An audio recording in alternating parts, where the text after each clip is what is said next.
Everyone, welcome to our channel. আজকে আমাদের ভিয়েতনামের চতুর্থ দিন। আজ তোমাদের ঘোরাবো হই অ্যান। ভিয়েতনামের প্রাচীন এই সুন্দর শহরটা 1999 সাল থেকে ইউনেস্কো হেরিটেজ সাইটের অন্তর্গত। হই অ্যানের সব থেকে কাছের এয়ারপোর্ট হলো দানাং। তাই জন্য কাক ভোরে হানয়কে বিদায় জানিয়ে আমরা চললাম দানাং এর উদ্দেশ্যে। হানয় থেকে দানাং এর ফ্লাইটের ডিউরেশন ছিল 1.5 ঘন্টা মতো, আর ফ্লাইট প্রাইস ছিল পার পারসন অ্যাপ্রক্সিমেটলি 3,500 টাকা। এই ফ্লাইটের বুকিং আমরা অনলাইন ভিয়েতনাম এয়ারলাইন্সের ওয়েবসাইট থেকেই করেছিলাম। দানাং এয়ারপোর্টে ব্রেকফাস্টের বেশি অপশন না থাকায় কফি, বানমি, কেক এই সমস্ত দিয়ে ব্রেকফাস্ট সেরে আমরা রওনা দিলাম হই অ্যানের পথে। দানাং থেকে হই অ্যান যেতে আমাদের সময় লেগেছিল 1 ঘন্টার মতো। হই অ্যানে আমরা মেন মার্কেটের কাছে সাজানো একটা এয়ারবিএনবিতে ছিলাম। এই এয়ারবিএনবির ডিটেলসের জন্য তোমরা আমাদের কমেন্ট করতে পারো, আর ভিয়েতনাম ট্রিপের বাজেট অ্যান্ড আইটিনারির ডিটেলসের জন্য উপরের ভিডিওটা তোমরা দেখে নিতে পারো। এয়ারবিএনবির এই রুমের প্রাইস ছিল পার ডে 1,500 টাকার কাছাকাছি। বিকালের দিকে আমরা বেরিয়ে পড়েছিলাম হই অ্যান শহরটা ঘুরে দেখতে। হই অ্যানে একসময় বন্দর থাকায় সেটা ছিল ব্যবসা বাণিজ্যের প্রধান কেন্দ্র। তাই জন্য আজও এখানে চাইনিজ, জাপানিজ আর ইউরোপিয়ান ইনফ্লুয়েন্সের ছোঁয়া পাওয়া যায়। প্রাণবন্ত এই শহরের মেন অ্যাট্রাকশন হলো একটা হ্যাপি ভাইব, থু বন রিভারকে ঘিরে গড়ে ওঠা ক্যাফে আর ল্যান্টার্ন মার্কেট।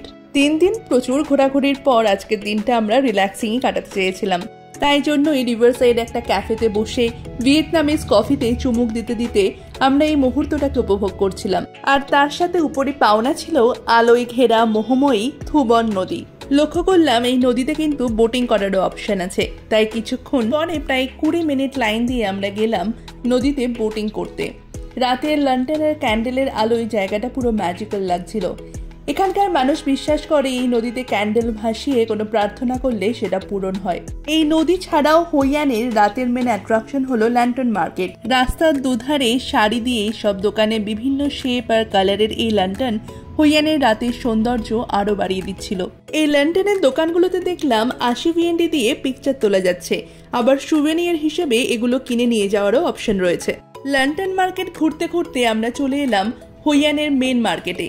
এখানে এসে তো আমার চক্ষু ছানা বড়া, কি নেই এই মার্কেটে। আমাদের কলকাতার গড়িয়াহাট বা হাতিবাগানের মার্কেটের মতো নিত্য প্রয়োজনীয় জিনিস, ডেকোরেশনের আইটেম, খাবার দোকান সবকিছুরই ছড়াছড়ি এখানে, শুধু ডিজাইন একটু আলাদা। এরপর কিছু জিনিস কিনতে গিয়ে দেখলাম এখানেও কিন্তু হাতিবাগানের বার্গেনিং পলিসি অবলম্বন করতে হবে। জিনিসপত্রের দাম যাই বলবে তার 1/3 প্রাইস থেকে বার্গেনিং করলেই বোধহয় একটা ফেয়ার প্রাইসে জিনিসপত্র পাওয়া যাবে। হই অ্যান এক্সপ্লোরেশন এতটুকুই রইল। নেক্সট ব্লগে তোমাদের ঘুরতে নিয়ে যাব বানা হিলস। ভিডিওটা ভালো লাগলে একটা লাইক করে দিও আর আমাদের চ্যানেলকে সাবস্ক্রাইব করে দিও। দেখা হচ্ছে নেক্সট ব্লগে।